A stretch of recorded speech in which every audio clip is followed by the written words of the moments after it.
Hello Virgo, Sun, Moon, Rising, and Venus signs. Kamusta kayo? Sana kayo nasa mabuti kayong kalagayan. Welcome back po sa Star Tarot. Kung bago kayo rito, welcome din kayo. Thank you for your support. I truly appreciate it. God bless you all. Virgo, ayan. Tapos tumalon silang lahat or nagpaiwan na silang lahat.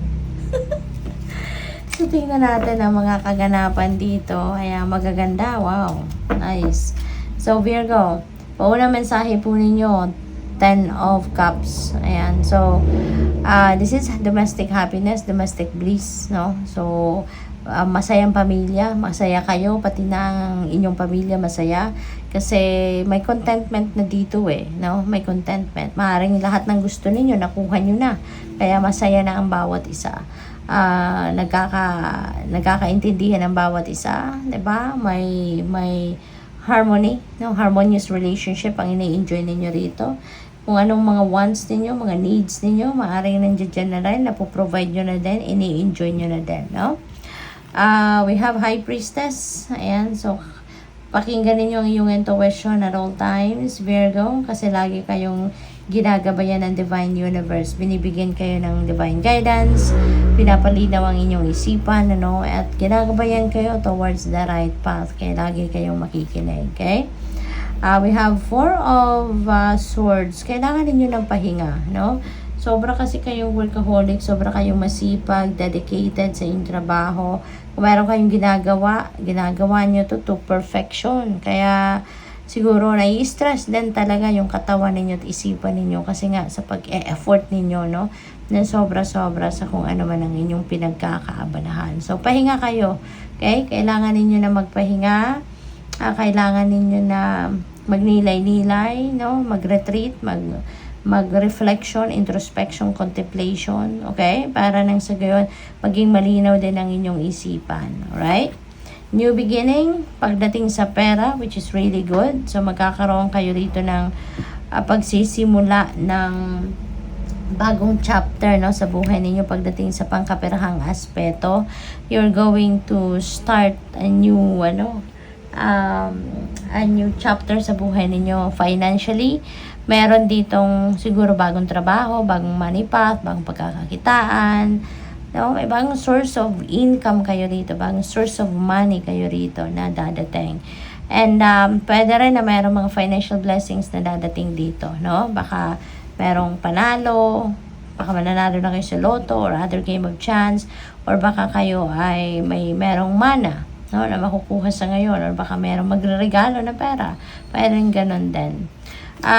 We have 8 of Wands. Ayan, napakaganda nito kasi baka may travel ang iba sa inyo rito. Baka kayo mamamasyal or baka kayo magtatrabaho abroad, magmamigrate, no? Kasi feeling ko international travel, no? So siguro kung ano man ang sadya ninyo dyan, baka yan ang gusto ninyo. Yan ang desire ng puso ninyo kasi yung 9 of Cups, this is wish fulfillment.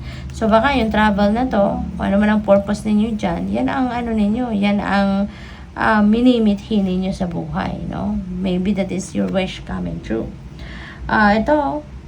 Wish coming true. So hindi lang itong isang wish ang magka-come true dito, pwedeng marami pang mga wishes kayo na makukuha kayo sa ngayon. So it's about time na, 'di ba? Na maging masaya kayo, yung mga heart's desires ninyo, kukuha mo na, ibibigay na sa iyo ng universe, kaya magiging masaya kayo, okay?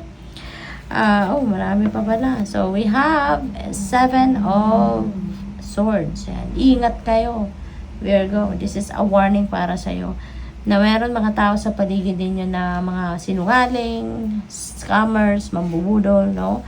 Cheater, liar, and stealer. Kaya mag-iingat kayo. Huwag kayong basta-basta magtitiwala sa mga taong nakakausap ninyo. Alright?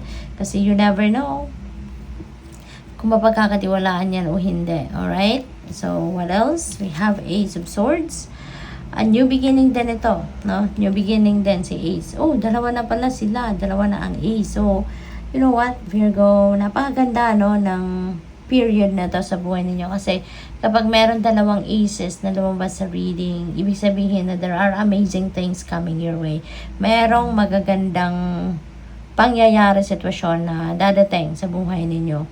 Ace of Swords is it's a triumphant energy. So, magtatagumpay kayo rito sa kung anumang bagay. You know, lalo-lalo na kung yan ay problema, no? Yan ay mapagtatagumpayan ninyo, no? You will be receiving information, insights, inspiration dito at yun magiging susi ninyo para kayo ay magtagumpay. What else?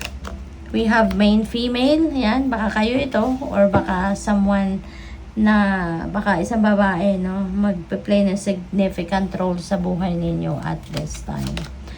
Pathway, ayan, patungo na talaga kayo doon, Virgo, sa path wherein makakamit nyo na ang tagumpay, makakamit nyo na yung mga gusto ninyo, makukuha mo na yung mga wishes ninyo, yung mga minimithi ninyo sa buhay, yung mga heart's desires ninyo.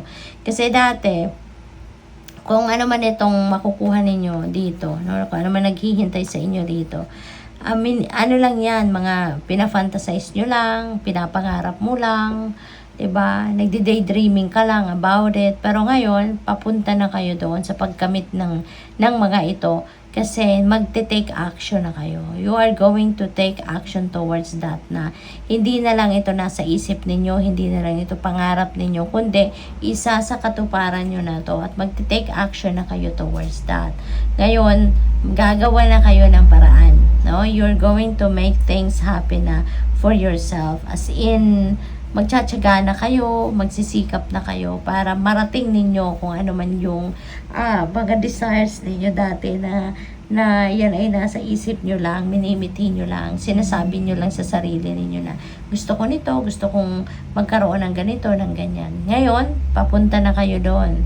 Very soon, ma-achieve mo na to. Very soon, may experience mo na to. So, good luck sa'yo. Thank you for watching. Love and light. Namaste.